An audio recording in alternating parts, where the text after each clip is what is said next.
자, 이번 시간 앞쪽에서 조금 이야기를 하고 있는데, 산업자산권 관련된 그런 부분들이 조금 중요한 그런 부분이기 때문에 조금 더, 이야기를 하도록 할게요. 자, 산업자산권을 자동차에 적용한 예입니다. 그래서 뭐, 엔진 제어 시스템이라고 하면, 엔진 제어 시스템 같은 경우는 자, 고도한 발명에 해당하기 때문에 이건 특허에 해당합니다. 반면에 백미러라고 하는 건 이거 라이프 사이클이 짧은 계량 기술이죠. 이건 이제 실용 신안에 해당하고 있고요. 뭐 차체의 형상이라든지 이런 것들은 디자인에 해당하는 그런 부분입니다. 자, 그리고 여러분들 요즘에 제네시스라고 하는 차가 제가 보니까 아반떼 다음으로 많이 팔리는 차가 제네시스 같아요. 국내에서는. 국내 차 종을 기준으로 해서. 그래서 제네시스라고 하는 요건 상품의 명칭을 나타내는 상표에 해당하겠죠. 그래서 이렇게 자동차의 산업자산권을 분류하게 되면은 엔진 제어 시스템, 뭐 이제 ABS 브레이크 시스템, 지능의 평가 장치, 변속기 시스템 이런 것들은 이제 특허에 해당하는 거라고 보면 될 것 같아요. 그리고 실용시간에 해당하는 거는 백미러다. 여러분들 자동차 보면 컵홀더 있어요. 그리고 자동차 도어 어떻게 문을 여나라고 하는 부분, 그리고 의자의 높낮이 조절 장치 이런 것들은 실용시간입니다. 그리고 디자인에 대한 부분, 차체의 형상이 어떻게 되느냐, 의자의 형상이 어떻게 되느냐, 뭐 전방, 램프, 이제 헤드램프도 있고요, 리어 램프도 있고, 스포일러 형상 이런 것들에 대한 건 디자인에 대한 그런 부분이고요. 상표에 대한 부분은 뭐 제네시스, 뭐 그랜저, 그리고 BMW, 도요타 이런 것들은 이제 제작사 명칭이 되겠죠. 이런 것들은 상표에 해당하는 겁니다. 그래서 자동차를 대상으로 해서 산업재산권을 나눠보면 이렇게 나눌 수가 있다라고 하는 거. 자, 발명과 특허에 대해서 좀 이야기를 해볼게요. 이제 발명이라고 하는 거 여러분들, 발명이라고 하는 건 이제 기존에 없던 기술입니다. 기존에 없던 기술 물건을 새롭게 창출해 내는 것을 발명이라고 해요. 발명. 그리고 뭐 자연에 있는 어떤 그런 법칙들, 일련의 법칙들을 기술적 사상의 창작으로 고도화한 것, 이것들도 발명이라고 합니다. 뭐 예를 들면 증기기관이라든지 어떤 청동기, 뭐 금속활자 이런 것들은 발명이라고 해요. 발명. 반면에 뭐 수학의 법칙이라든지 언어라든지 문자라든지 사회적 규범 이런 것들은 발명이 아닙니다. 반면에 이제 만유 인력이라든지 뭐 유치 에너지를 이용해서 만든 뭐 디딜방아 이런 것들은 발명에 해당하는 거죠. 샤이니의 법칙 이용해서 뭔가 만들었잖아요. 그렇죠? 컴퓨터 프로그램, 최면수를 이용한 수사 방법 이런 것들 발명이라고 할 수가 없고요. 그래서 발명이 뭔지 여러분들 정리해 보세요. 기존에 없던 기술이나 물건을 새롭게 창출해 내는 것을 발명이라고 한다. 뭐 수학 법칙, 언어, 문자, 사회적 규범 이런 것들 발명 아니다. 만들어낸 거죠, 그냥. 자, 여기서 뭐 만율의 법칙, 뭐 수학의 법칙이라고도 할 수 있어. 유치에너지 수학의 법칙으로 할 수 있어. 이런 것들을 기반으로 해서 뭔가를 만들었잖아요. 디들방학. 이건 이제 발명이라고 할 수 있는 거죠. 세계를 움직이는 획기적인 발명품 이렇게 되어져 있는데 여러분들 다 대부분 다 아는 걸 거예요. 종이 105년이다. 나침반 이것도 중국이네요. 금속활자 우리나라가 말했죠. 현미경 네덜란드고요. 전화기 블라블라 이거 전구 뭐 비행기 뭐 텔레비전 페니실린 트랜지스터 인공위성 뭐 64드램 인터넷 복제약 이제 이런 거 획기적인 발명품이다라고 붙여지는 친구들입니다. 그러면 발명의 노하우 어떻게 될까요? 여러분들도 지금 공동 프로젝트를 하고 있는데 이제 그걸 해보면은 10가지 핵심적인 발명 노하우라고 하는 것들 좀 이야기해 보려고 해요. 첫 번째, 기능을 더하면 어떻게 될까? 여러분들 볼펜하고 지우개가 다따보다 존재하던 시절도 있었습니다. 근데 특정 연필에 뒤에 지우개가 달린 친구 있어요. 그거 발명이에요. 특허. 어, 어, 시계 볼펜 따로따로 있었는데 볼펜에 시계 달았다. 복합 샴푸, 원피스. 보통은 투피스죠. 바지 위에 입고 상의 따로 입었으니까. 그렇죠? 전등이 부착된 드라이버 얼마나 쓰면서 편합니까, 우리? 어두운 곳에 이렇게 할 때. 그래서 기본 기능이 있는데 여기에 뭔가를 추가하면 많은 도움이 될 것이다 라고 하는 것들. 이런 것들을 생각해 볼 수 있겠죠. 두 번째는 이제 기능을 더하는 게 아니고요. 그러면 기능을 빼보면 어떨까? 라고 할 수도 있겠죠. 미니스커트, 스커트는 스커트인데, 스커트를 좀 짧게 한다? 그러니까 보고 오니까 예뻐. 본인을 뽐낼 수 있어. 디지털 카메라.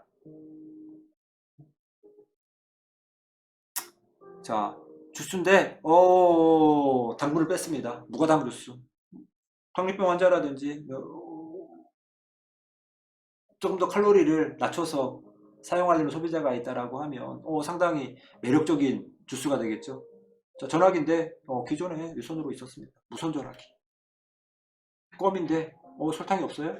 이거 빼보면 어떨까? 이제 이런 것들을 할 수 있겠죠. 그래서, 기능을 추가하면 어떨까? 두 번째는 기능을 빼보면 어떨까? 세 번째는, 그러면, 모양을 바꿔보면 어떨까? 라고 하는 생각을 할 수 있겠죠. 전화기인데, 피아노 모양이에요.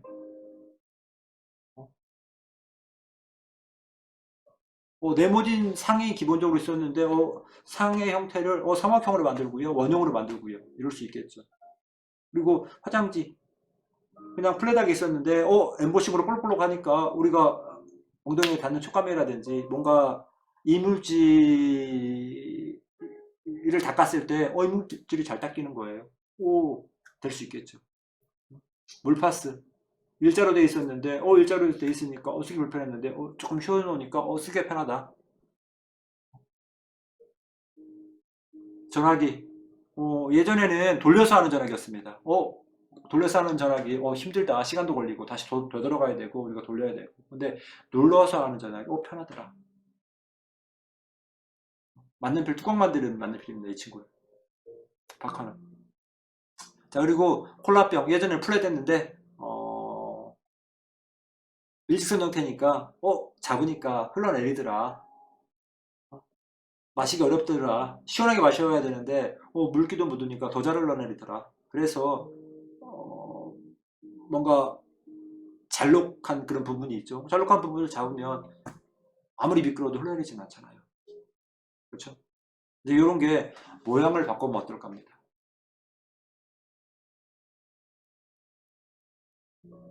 자, 특허 제도의 목적과 출원. 왜 특허를 출원할까? 왜 특허를 출원할까? 일단은 이제 발명을 보호하는 겁니다. 특허 제도라는 게 없으면 어떻게 해요? 누가 뭔가를 발명하려고 하겠어요? 그 보상이 아무것도 없는데. 그래서 발명을 보호하고 장려를 통해서 국가산업 발전을 도모하기 위해서 특허 제도가 있는 거죠. 그래서 이런 기술을 공개를 하고, 그러면 어떻게 해요? 발명을 한 사람들은 이제 그거에 대한 특허권을 부여하는 거죠. 특허권을 부여해서, 다른 회사가 이거 생산하기 위해서는, 나하고 협상해라. 대당 가격을 부여할 수도 있는 거고요. 권한을 그 사람이 사갈 수도 있는 거고요. 그리고 기술을 공개하고, 기술을 축적하고, 공개기술을 활용하고요. 이걸 기반으로 해서 산업이 발전하고, 독점권을 당연히 줘야 되겠지. 그래서 사업화를 촉진하고요. 또 요 발명을 고취하고요. 이걸 통해서 국가 산업은 발전을 하고 어떤 이러한 일련의 과정입니다. 그래서 특허의 심사 절차 첫 번째는 이제 방식 실사입니다. 방식 실사. 방식 실사에서는 자, 출원의 주체, 법령이 정한 방식상 요건, 절차의 흠이라든지 결정, 유무를 점검하는 거예요. 방식 실사. 두 번째는 출원 공개에 대한 그런 부분입니다. 특허 출원에 대해서 그 출원일로부터 1년 6개월이 경과한 때 또는 출원인의 신청이 있는 때는 기술 내용을 공보의 계좌에 일반인에게 공개를 한다. 이게 그 사람의 기술인지 아닌지 어떻게 알 수 있습니까? 다른 사람 기술 가져와서 얘기할 수도 있겠죠. 그래서 이렇게 출원일로부터 1년 6개월 경과한 때 이렇게 한다. 자, 그리고 실체 심사입니다. 실체 심사. 실체 심사에서는 자, 발명의 내용 파악, 선행 기술 조사 등을 통해 특허 여부를 판단한다. 이제 실체 심사. 자, 그 다음에 실체 심사가 끝나고 나면 특허를 결정하게 됩니다.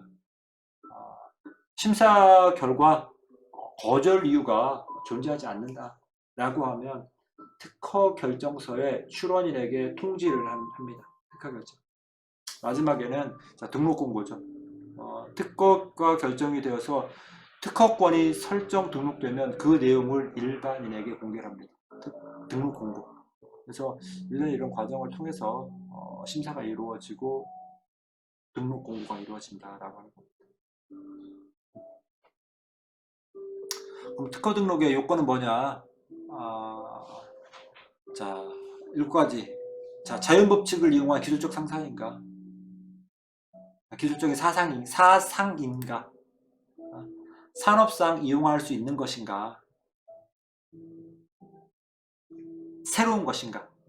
가장 중요한 부분이 새로운 것인가? 그리고 종전에 뭔가 발명이 있었다라고 하면 그거보다 진보된 것인가 라고 하는 그런 부분들도 등록 요건에 해당합니다. 그리고 불특허 사유에 해당되지 않는가, 위에 있는 것들을 다 점검하는 겁니다. 1번에 4번까지 다시 한번. 6번째는 명세서에 발명이 구체적으로 기재되고 청구 범위는 명확한가, 특허의 범위는 명확한가. 그리고 7번째는 다른 사람보다 먼저 출원하였는가 라고 하는 그런 부분. 그래서 앞쪽에서도 우리 이제 특허권의 존속 기간을 이야기했는데, 요건 출원일로부터 20년입니다. 실용시효는 10년이라고 했죠. 이제 과거에 개정되기 전에는 15년까지라고 이야기해요. 그리고 특허권은 권리를 획득한 국가 내에서만 발생을 한다. 그래서 뭐 국가적으로 이쪽에 등록을 하면 많은 비용, 많은 어떤 이득이 있다라고 하면 다른 나라에서 출원할 수도 있습니다. 대신 비용이 어마어마하게 발생을 하겠죠. 그래서 이제 국가 지원이나 다른 데 지원을 많이 받으려고 하는 거고요. 이런 비용 때문에 권리를 파는 경우도 발생을 하고 있습니다. 특허 등록 요건과 효력에 대한 그런 부분이고요. 그러면 어떤 경우에 특허 문제가 생기는가라고 하는 그런 부분입니다. 뭐 예인데요. 2008년에 월풀이라고 하는 미국의 가전회사입니다. 와 한국의 LG전자가 냉장고 관련 자사의 특허를 침해했다고 제소를 했습니다. 월풀이라고 하는 회사가. 근데 2008년에 했는데 2010년에 특허 비침해 판정으로 결론이 났어요. 자, 그리고 뭐 삼성전자하고 애플 간 특허 전쟁이 있었는데 뭐 디자인에 관련된 그런 부분들이 주였어요. 그리고 스마트폰을 둘러싸고 애플이 먼저 특허 침해를 제소를 했다. 그리고 1차 소송에서는 애플이 이겨 삼성전자가 배상금을 물어주게 된 상태. 2차 소송에서는 2차 뭐 소송은 삼성이 졌으니까 항소심했겠죠. 항소심에서는 삼성전자가 승리하게 된 어떤 결과가 나왔고요. 그래서 이렇게 글로벌 회사들 간에 특허 전쟁도 많이 발생을 해요. 그러니까 특허 전쟁이라고 하는 건 처음부터 특허 전쟁을 하지 않습니다. 여러분들 어떻게 생각해요? 그가 상대편에 매출 어느 정도 왔을 때 그 비용에 대한 것들 나만 만들었다라고 하면 어떻게 될까요? 근데 글로벌 시장에서는 전체적인 파이가 커지는데 한계가 있겠죠. 전체적인 시장이 커지는데. 그렇기 때문에 어느 정도 시장이 커질 때까지 기다리는 경우도 있고요. 이제 그렇지 않은 경우도 좀 있고요. 그건 이제 회사마다 그것들을 판단하는 기준들이 다르기 때문에 어떤 식으로 이 분쟁을 끌고 갈 것인가 라고 하는 어떤 전략에 대해서 전략적인 판단에 의해서 좀 달라지는 어떤 부분이 있는 것 같아요. 자, 뭐 저작권과 신지식 재산권에 관련된 그런 부분. 이제 저작권이라고 하는 거 앞쪽에서 저작권도 이야기를 했죠. 그래서 저작물이라고 하는 거, 뭐 소설이 될 수도 있고요. 시, 강연, 논문, 건축물, 설계도 뭐 이런 것들. 그래서 창작자가 가지는 독점적이고 배타적인 권리를 저작권이라고 합니다. 저작물에 대해서. 그래서 산업재산권과 달리 창작과 동시에 보호를 받게 된다. 이건 협의적인 저작권, 저작 인접권 이렇게 두 개로 구분할 수 있는데요. 뭐 정의는 자, 협의의 저작권은 사람의 생각이나 감정을 표현한 결과물에 대하여 그 표현한 사람에게 주는 권리로 저작 인격권과 저작 재산권으로 구별이 되어진다. 반면에 저작 인접권은 글자 그대로 저작권에 인접한 저작권과 유사한 권리로서 이 권리는 실현자, 뭐 배우라든지 가수, 연주자, 실제 연주한 사람입니다. 그리고 음반 제작자, 방송 사업자에게 귀속되어진다. 그러니까 여러분들 어떻게 돼요? 실질적으로 여러분들 뭐 클래식 이런 것들 뭐 듣는다라고 하면 음반을 레코딩한 사람이 있을 거예요. 이제 그 사람 혹은 그 회사 뭐 공개적인 곳에서 그 음악을 틀었을 경우에는 이제 그 사람에게 뭔가 저작 인접권에 대한 것들을 납부를 해야 되겠죠. 여러분들 노래방에서 노래를 부른다라고 하면 이제 그 저작 인접권을 노래방 회사에서 뭐 사올 수도 있고 혹은 몇 번 불러주냐에 따라서 이제 그런 것들을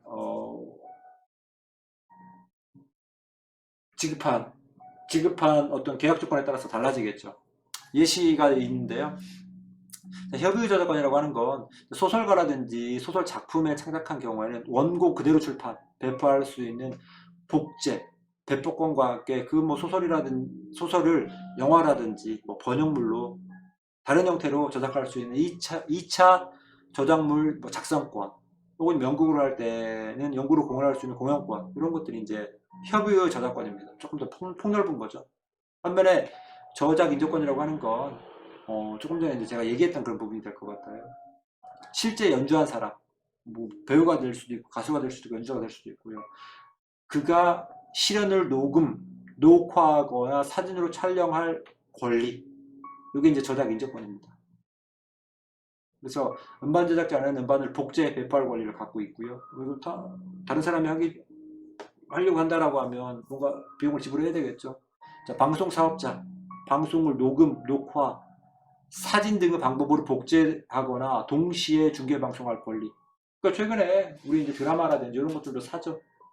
방영권을 사는 거죠. 다른 쪽에서. 우리 뭐 NBA 뭐 이런 것들을 우리나라에서 볼 수 있는 거잖아. 그렇죠? 지금은. 그렇게 되면 이제 저작 인조권을 가져와야 되는 거죠. 그 권리가 있는 방송사가 될 수도 있고요. 뭐 개인이 될 수도 있고요. 자, 보호 기간은 자, 협의 저작권은 50년입니다. 저작자가 살아있는 동안 죽은 다음해부터는 50년까지입니다. 그리고 법인이나 단체가 저작자인 경우에는 공표한 다음 50년간. 요건 협의 저작권은 앞에 이제 특허보다 상당히 긴 기간이죠. 뭐 저작 인접권도 마찬가지입니다. 실현한 경우에는 실현을 할 때부터 50년간. 음반 경우에는 음을 최초로 음반에 고정한 때로부터 50년간입니다. 방송 50년간. 요 협의 저작권이라든지 저작 인접권은 기간이 상당히 길어요. 그래서 아버지가 가수여서 유명한 걸 갖고 있다라고 하면 자식들까지 가져요. 이거. 저작권에 대한 그런 내용이고요.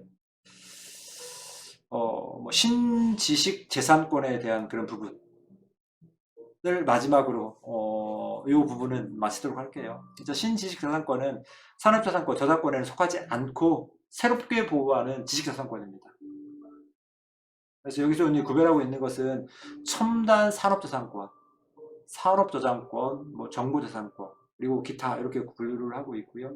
그래서 일반적으로 신지식에 대한 그런 부분이기 때문에 반도체의 설계에 대한 그런 부분, 생명공학 기술에 대한 그런 부분이 들어가고요. 그리고 산업저작권은 컴퓨터 프로그래밍, 소프트웨어 이런 것들은 산업저작권입니다. 뭐 정보저작권으로는 뭐 데이터베이스라든지 영업비밀, 뉴미디어 이런 부분들. 그리고 기타는 뭐 프랜차이징이라든지 뭐 지리적 표시, 캐릭터, 인터넷 도메인, 상표, 뭐 색채상표, 입체상표 이런 것들이 기타 지식 자산권에 들어간다. 그래서 대부분 여러분들이 새롭게 개발한 어떤 것들에 대해서는 다양한 어떤 재산권의 영향력을 혜택을 받을 수 있다. 라고 하는 거. 여러분들이 이제 인지하고 사용하면 좋을 것 같습니다. 이번 시간 여기서 끊어야 될 것 같고요. 다음 시간을 조금 더 길게 가져가는 게 좋을 것 같습니다. 하려고 하는 주제가 달라지기 때문에. 그렇죠? 이번 시간 수고했고요. 다음 시간에 만나요. 안녕.